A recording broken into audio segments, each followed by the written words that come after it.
Karen's voice pierced through the morning like shattered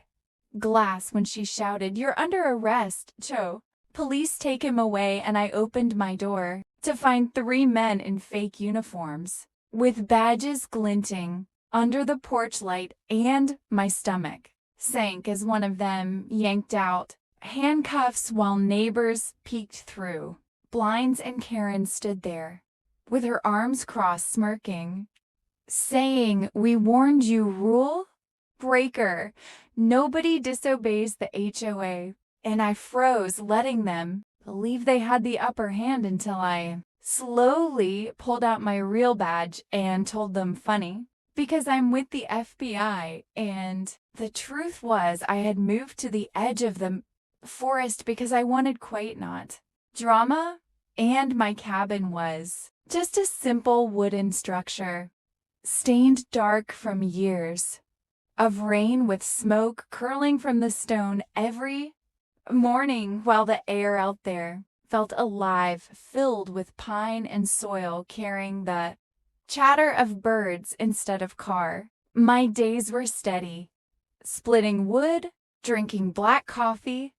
on the porch, listening to the creek half a mile away. But just down the road sat the HOA neighborhood with its perfect lawns, sterile and cookie cutter houses, and I thought being outside their jurisdiction meant freedom, that I could watch their little empire from afar without getting pulled into it. But that illusion broke the day Karen showed up with her clipboard like it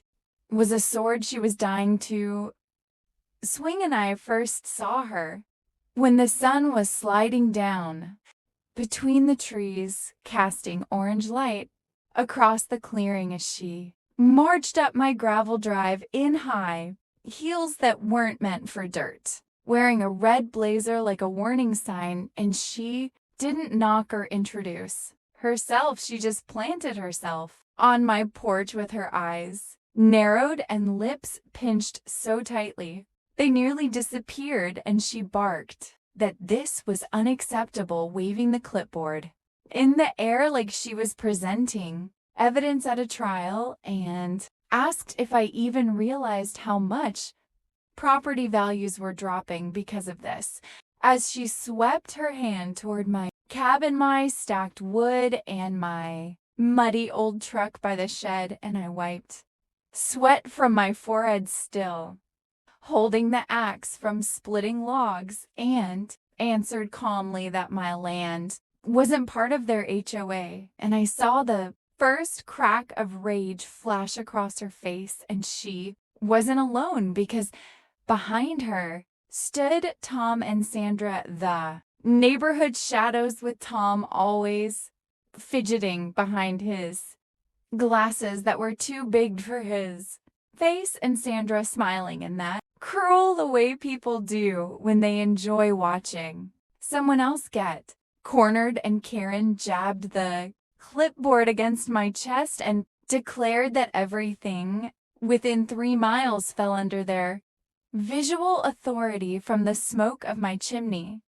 to the cut logs to the muddy wheels of my truck, and apparently all of it was contaminating her sense of order. And I laughed and told her it was called living, but her nostrils flared like she'd caught a whiff of something rotten, and Sandra smirked while Tom muttered about rules, and the 3 of them stood there like executioners, waiting for me. The